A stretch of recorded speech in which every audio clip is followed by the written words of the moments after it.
There are many bad movies out there. The Room, Troll 2, Wicker Man, The Happening. But there's that one movie that'll scar you for life. That movie is Son of the Mask. Such a great movie. Before it, The Mask with Jim Carrey. One of his best performances. And then they made Son of the Mask with Jamie Kennedy. Don't watch this movie. I warn you, if you watch this movie, you'll never be able to sleep again. This movie is the spawn of Satan himself. And all I ask is that you beware. Beware of Son of the Mask. Beware. Beware. Beware. Beware!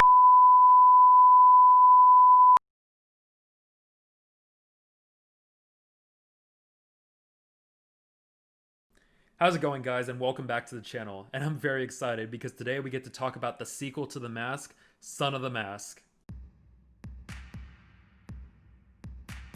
Now, after the success of The Mask in 1994, a magazine titled Nintendo Power had announced that there was a sequel in the works for The Mask, with Jim Carrey reprising his role as Stanley Ipkiss. They also mentioned that there would be a contest where the first prize winner would be awarded a walk-on for the film, and being offered $10 million for reprising the role, Carrey unfortunately refused the offer.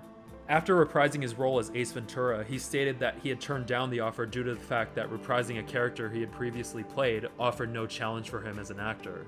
And as a result of this, the contest winner was only awarded $5,000 along with some other prizes and was issued an apology by Nintendo Power.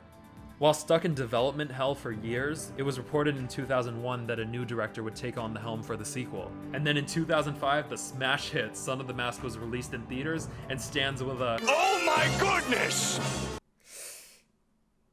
Ouch. Okay, well, despite that, that was a little bit worrisome for me, but I went into this film open-minded and I thought, okay, how bad could it possibly be? We're all gonna die! Now, when the film opens, it spends time reintroducing us to the Mask and its origin with the only cast member to return from the previous film, Ben Stein. Ow. Coincidentally, Loki, played by Alan Cumming, is there during the tour of the museum and is on a mission to retrieve his mask back. I thought, cool, we get to see Loki finally in this movie and we get to see him do some cool things. But then he does this. What are you doing? Perhaps I should inform you I suffer from vertigo. Okay. Well, I realized that the first film had a lot of fun with its CGI and the visuals were pretty fun to watch. But this is a little disturbing. but okay. That's fine.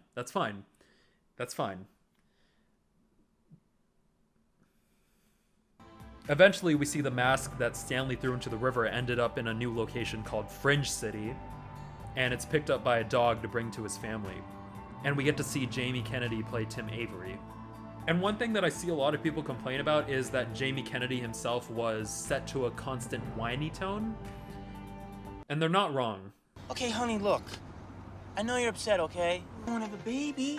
I'm just saying I don't want to have a baby right now. He said it. Honey, come here. Look at all this stuff. Come on, Tanya. Honey, slow down. You know I can't run and apologize at the same time. You know, I wouldn't be surprised if this was really how we felt on set for this whole entire movie. Unfortunately for Kennedy, this was the movie that almost destroyed his career and developed his hatred toward critics everywhere. Luckily, he was able to push through, though, with all the criticism, and still remains to be relatively successful. It's just too bad knowing that this came after his success in Dead Poets Society and Scream. So we see that his wife is ready to start a family, but Kennedy himself isn't exactly ready to do that yet, despite treating his dog like his child. Okay. And that allows us to venture into his mind, where he eventually sees... Girl! Oh my goodness!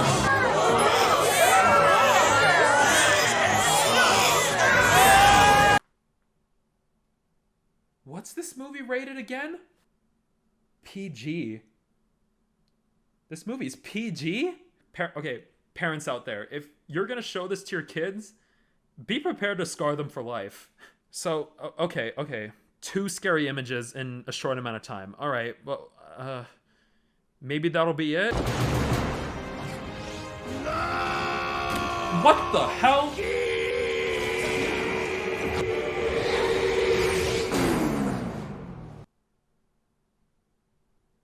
Why would you transition your film like that? Actually, let's try it.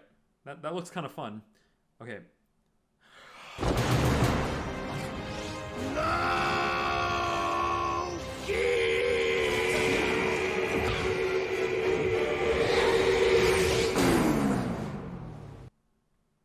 Huh. That was pretty fun. So here we find out that Odin tasks Loki with finding the mask before it ends up in the wrong hands. Why don't you just use that all-seeing eye of yours and tell me where it is? You know, that would make this movie go a lot quicker. So after learning that Kennedy works at an animation studio, we see him attend a party, but his dog ate his mask for his original costume. So he ends up using the same mask found in the river. Ah yes, the great mask that turns you into something chaotic and fun, just like Jim Carrey. Well, I wonder what it's gonna be like here.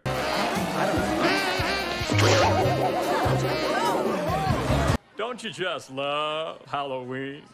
Trick or treat.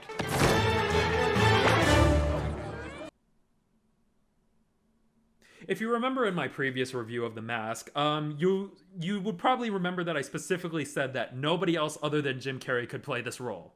And in terms of casting for The Mask, they honestly couldn't have chosen a better actor for this job. But to hell with that. Let's give the role to someone else that can't even capture the same charm as Carrey. You better cover up, young lady. You might catch a chest cold. You know, it's hard to believe that this is in the same realm as the graphically violent and morbid comic book series of the same character. The Mask in the last film made me laugh my ass off every time he was on screen. And while the same amount of violence wasn't depicted how it was in the comic, it was still there. Jim Carrey in The Mask was full of energy, delivered his jokes perfectly, and his presence always got me excited to watch the film. I mean, here, Kennedy isn't really funny at all.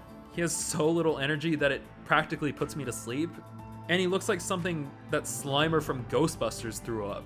And his attempt at being funny, singing a song in 5 different genres. Out in the way that I stare, no one else who can compare. Can't take my eyes off of you.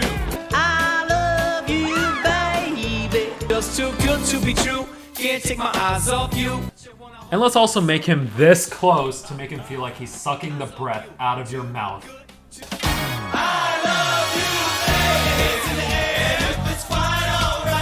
Look, I know I was just talking about how Kennedy was completely bashed for this role, and I don't blame him as much as I do the director.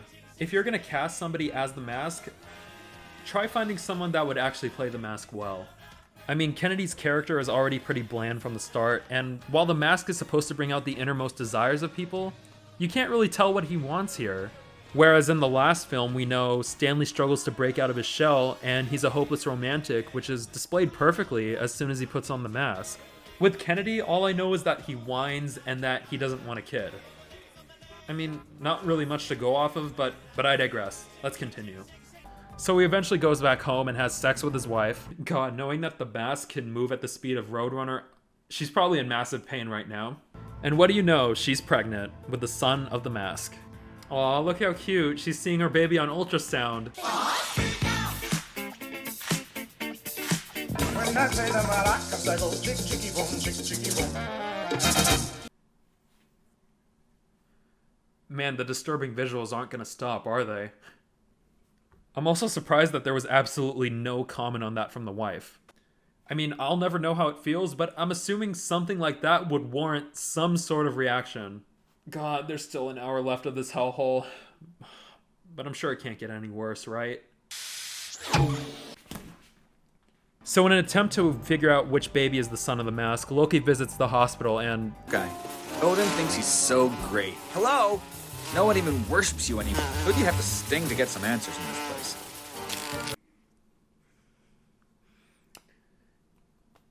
You know, there's something in a movie called plot. Let me read you the definition. Plot. the main events of a play, novel, movie, or similar work devised and presented by the writer as an interrelated sequence. The next 30 minutes literally has nothing to do with story. I'm sure this is just an excuse for the animators to exploit the animation as much as possible without moving the plot forward. I mean, clearly that's all The Mask did, right? Just exploit a bunch of CGI for no apparent reason at all. Yeah, it's been about 2 minutes now, so why not another disturbing scene?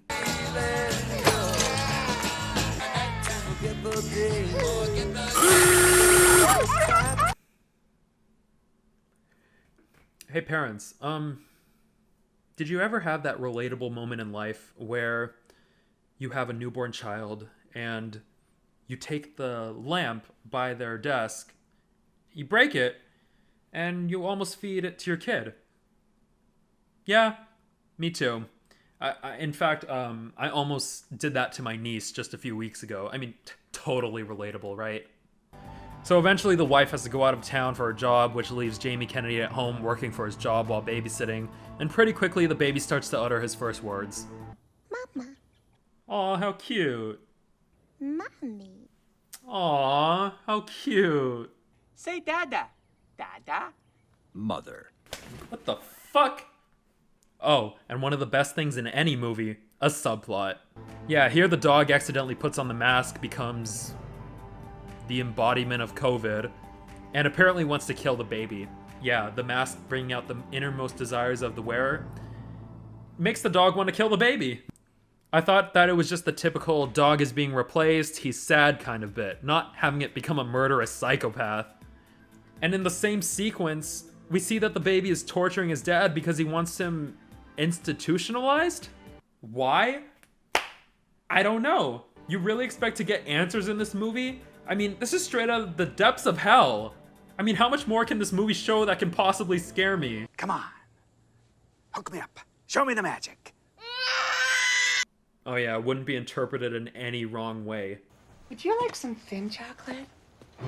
Oh my goodness!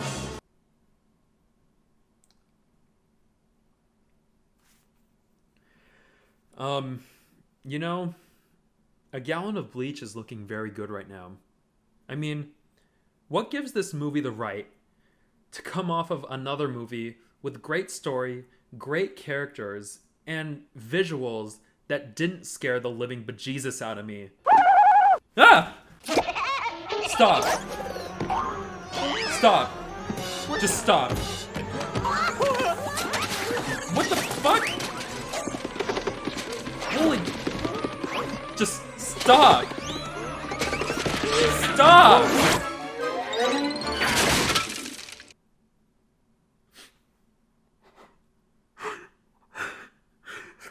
Oh my god.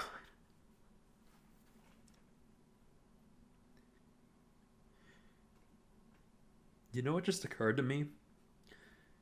A group of people actually sat down, ran their ideas across one another, approved them, and went to their computer to animate this.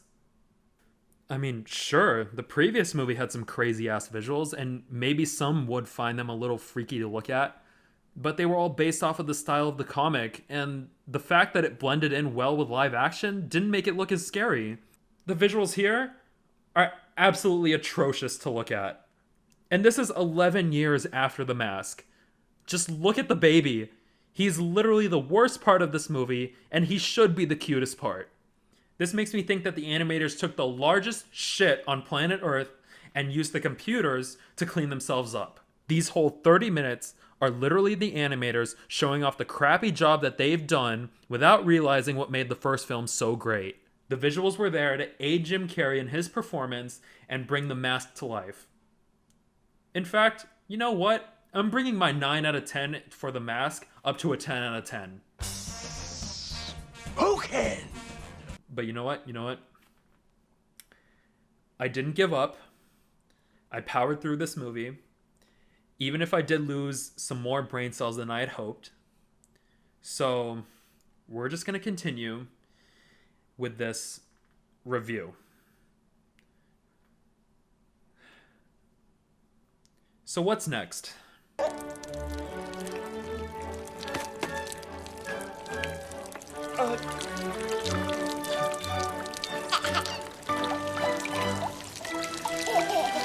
it! This is insane! Okay.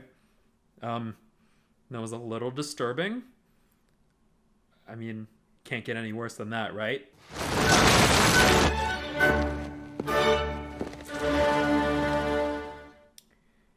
And for my next trick, I'm gonna make this pencil disappear.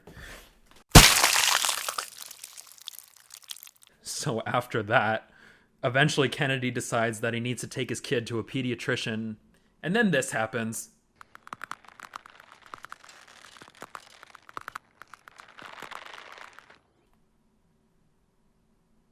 Move over, Linda Blair. You've got nothing on this kid. Oh, and in a weird turn of events, after being confronted by Loki, the kid suddenly cares for his father after torturing him for so long, just out of nowhere.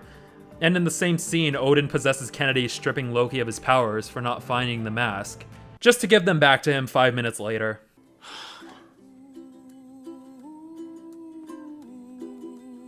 Don't try to play Somewhere Over the Rainbow to me. I know you have some more creepy-ass visuals on the way. Yeah, just what I thought. Is that it? No, you idiot. Oh my god. Guess who?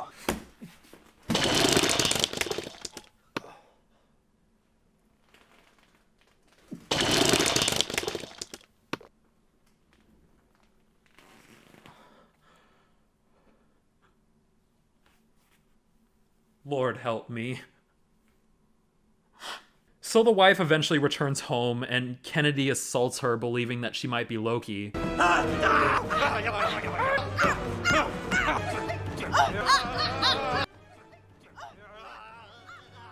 must-see for a family looking for a night of belly laughs. Yeah, I think domestic violence is so funny. They track down Loki and the baby, and in 5 minutes of capturing the baby, Loki suddenly likes it, and eventually Jamie Kennedy wears the mask again, and him and Loki engage in a screwball duel. And the baby eventually goes back to his family, and Loki makes up with Odin, and they go back to Asgard, I guess. And Kennedy creates a new show based on everything he's gone through, and it turns out that he's gonna have another baby. And finally...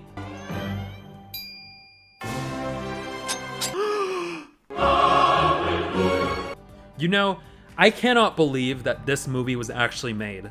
It was hard for me to even call this an actual review, considering that the movie had nothing but scary-ass visuals, little to no story, and characters that weren't appealing in the slightest.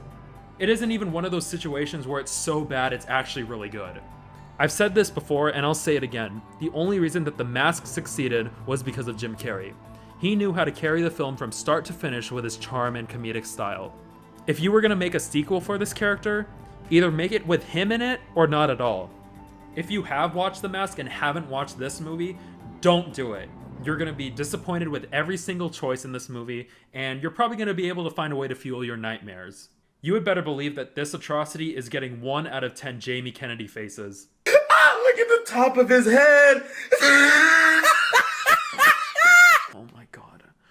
Oh my god.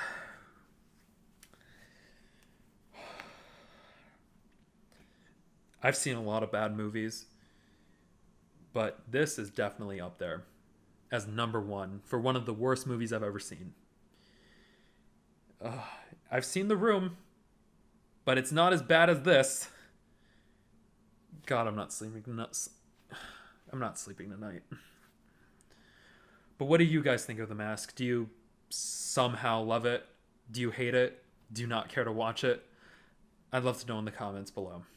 And if you made it this far and survived with me, I would appreciate it if you would give me a like and subscribe to the channel for more future movie content.